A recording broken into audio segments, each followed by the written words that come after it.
तुभ्यं नमः सकलमङ्गलकारकाय। तुभ्यं नमः सकलनिवृत्तिदायकाय। तुभ्यं नमः सकलकर्म विनाशकाय।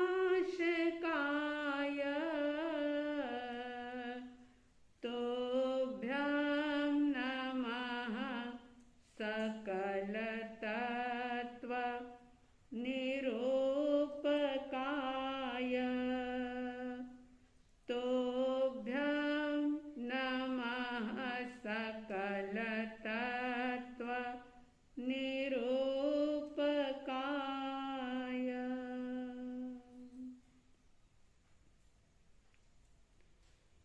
श्रद्धालु जिज्ञासु श्रोताओं, समता षोडशी की बात आप सुन रहे हैं। समता षोडशी सिर्फ एक काव्य नहीं है, बल्कि एक कषायों के जंगल से, मिथ्यात्व के दलदल से निकालने वाला एक बहुत बड़ा सहयोगी तत्व है। इस समता षोडशी के माध्यम से ये समझा जा रहा है कि किस प्रकार से व्यक्ति स्वयं के अस्तित्व को महसूस करे। आज विज्ञान का युग, और इस विज्ञान के युग में वैज्ञानिक लोग कई प्रकार की नई नई खोज कर रहे हैं, रिसर्च कर रहे हैं। बहुत सारी सुख सुविधाओं के माध्यम से आप और हम देख रहे हैं कि आज से 50, 60, 70 या 100 साल पहले जिन चीजों के बारे में व्यक्ति कल्पना भी नहीं कर सकता था, वो सारी चीजें आज व्यक्ति के पास है, वो उसका उपयोग कर रहा है। बहुत सारी चीजों की खोज इंसान ने की, और ये खोज सिर्फ एक जन्म में नहीं, लेकिन जन्मों जन्म में कई बार इस प्रकार की रिसर्च की। वैज्ञानिक बनकर के कभी अंतरिक्ष को छाना, तो कभी सैटेलाइट के माध्यम से ब्रह्मांड को जानने की कोशिश की, पूरे ब्रह्मांड को छान मारा। कभी ग्रह नक्षत्र, सूर्य, चंद्र आदि का अध्ययन किया, तो कभी पृथ्वी को देखा। अगर कोई किसान बना तो उसने बीज को बड़ी बारीकी से परखा, देखा। अगर कोई जौहरी बना तो उसने हीरे की, डायमंड की परख की।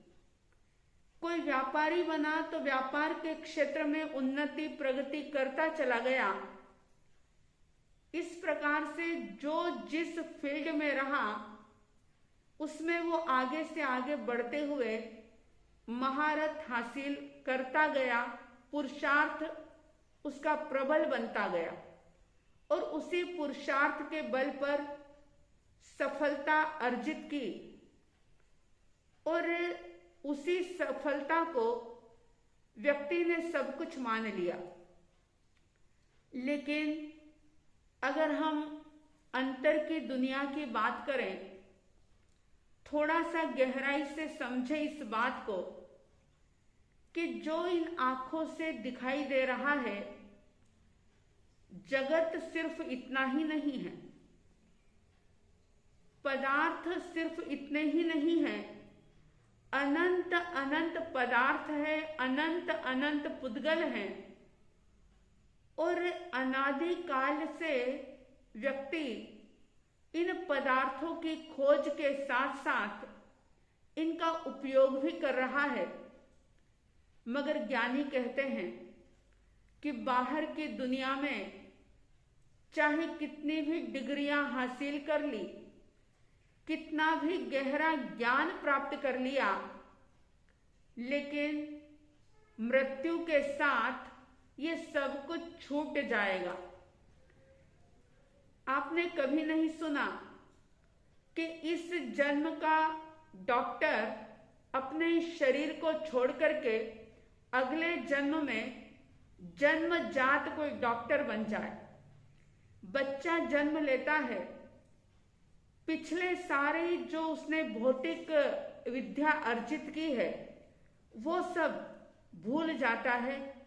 पुनः नए सिरे से उसे सब कुछ याद करवाना पड़ता है, सिखाना पड़ता है, स्कूल कॉलेज आदि भेजना पड़ता है। मगर अगर खुद को जानने का पुरुषार्थ किया, अपने अस्तित्व को जाना, अस्तित्व की पहचान की, निज का यानी आत्मशक्ति का अगर एक बार अनुभव हो गया तो और वो जो संस्कार होंगे वो आत्मा के साथ अमिट होंगे और वे संस्कार इस जीव के साथ जाते हैं। बहुत आवश्यकता है कि बाहर के ज्ञान के साथ साथ व्यक्ति अपने अस्तित्व को, स्वयं को जानने की कोशिश करे, क्योंकि आज जितने भी खोज हुई है, जितना भी रिसर्च हुआ है, इंसान ने किया है, मनुष्य ने किया है। लेकिन अफसोस इस बात का कि इतनी बड़ी बड़ी खोज, अनुसंधान, रिसर्च कर लेने के बावजूद भी जो करने वाला है व्यक्ति वो खुद को नहीं जानता। आपने सुना होगा अल्बर्ट आइंस्टीन जब मृत्युशैया पर थे तो उनसे पूछा गया कि आपने जीवन में बहुत उपलब्धियां हासिल की, अब अंतिम समय में आपकी क्या इच्छा है, क्या चाहते हैं आप? उन्होंने जवाब दिया कि मेरी इच्छा यह है कि अगले जन्म में मैं इंसान बनूं, मनुष्य बनूं और मनुष्य बनकर के मैं खुद को जान सकूं, मैं खुद की खोज कर सकूं। मैंने अपना सारा जीवन पदार्थों की खोज में बिता दिया, लेकिन जो खोजने वाला है उसे नहीं खोज पाया। और ये खोज किसी दूसरे से नहीं होती, ये खुद के द्वारा खुद में खुद से ही होती है। खुद को खोजना है तो खुद में ही खोजना होगा। बात थोड़ी गहरी जरूर है, लेकिन इस बात को समझे बिना व्यक्ति आगे नहीं बढ़ पाएगा, अध्यात्म की दुनिया में उन्नति नहीं कर पाएगा। समता षोडशी की चौथी गाथा, जिसमें निज के अनुभव को कैसे किया जाए, निज का अभ्यास, निज का ज्ञान कैसे किया जाए, इसका उपाय भी बताया गया है। चौथी गाथा चल रही है और उसमें ये कहा है, इष्ट अनिष्ट ना कोई जग में, मात्र ज्ञान के ज्ञेय अहो, हो निरपेक्ष करो निज अनुभव, बाधक तुमको कोई न हो, समता रस का पान करो, अनुभव रस का पान करो, शांत रहो, शांत रहो, सहज सदा ही शांत रहो। कह दिया कि दुनिया की रंगीनियां जो है, जो आंखों से हम देख रहे हैं, इसी में व्यक्ति उलझ जाता है। अपने विचारों के अनुसार इष्ट अनिष्ट, अच्छे या बुरे का लेबल व्यक्ति वस्तु परिस्थिति पर लगा देता है। लेकिन ज्ञानियों की वाणी कि इस दुनिया के अंदर इष्ट या अनिष्ट, अच्छा या बुरा कुछ नहीं होता। जो जैसा है वो पदार्थ वैसा ही है। जैसी दृष्टि होगी उस दृष्टि से आप देखोगे। लेकिन जब वीतरागता सधेगी तो जो वस्तु जैसी है वैसी ही दिखाई देगी। और इसीलिए ये सारे पदार्थ, ये दुनिया ज्ञानियों के ज्ञान का ज्ञेय है। सारे पदार्थ सिर्फ ज्ञेय है। और अगर खुद का अनुभव करना है तो सबसे बड़ी बात कि इन सब चीजों से निरपेक्ष बनना होगा।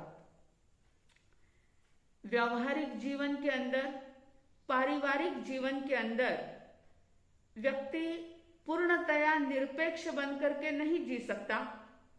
बाहर की दुनिया में एक दूसरे से अपेक्षा होती है, सहयोग लेना और देना होता है। मगर अंतर की दुनिया बिल्कुल अलग है।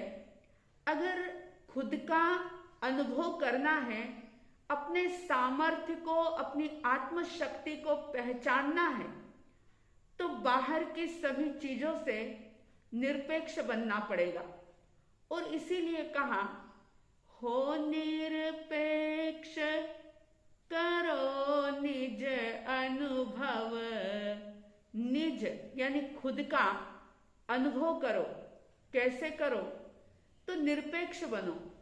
बाहर में जो भी घटनाएं घटती है, जो भी बात होती है, जो भी व्यक्ति या पदार्थ कुछ भी दिखते हैं, तो उन सब चीजों से अगर आप थोड़े थोड़े निरपेक्ष बनोगे, अपेक्षाओं को दूर करोगे, तो फिर आपको अपने अस्तित्व का अनुभव करने के लिए बाधक तुमको कोई न हो।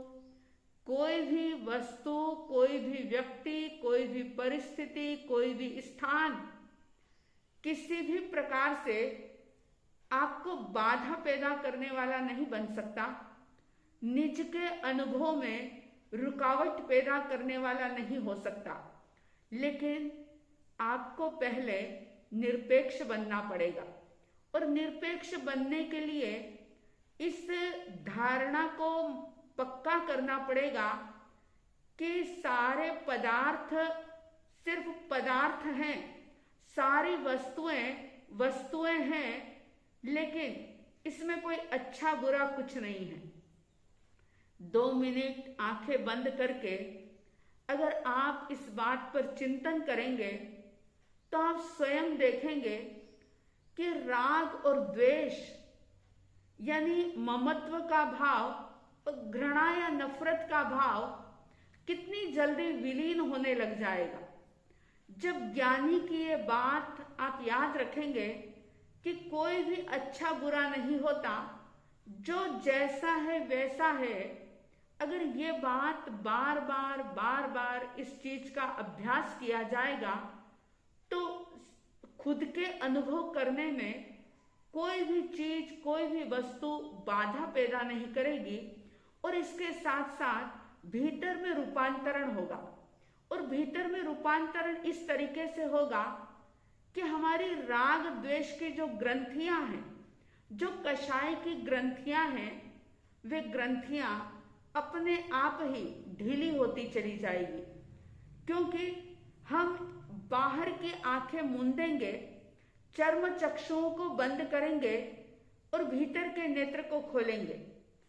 जब इस प्रकार से हम अभ्यास करेंगे तो निश्चित रूप से वीतरागता सधेगी। आपकी, हमारी सबकी वीतरागता बढ़े, हम मोक्ष मार्ग पर आगे बढ़े, ऐसी साध्वी द्वय की तरफ से हार्दिक शुभ मंगल भावनाओं के साथ जय प्रभु महावीर, जय गुरु आनंद।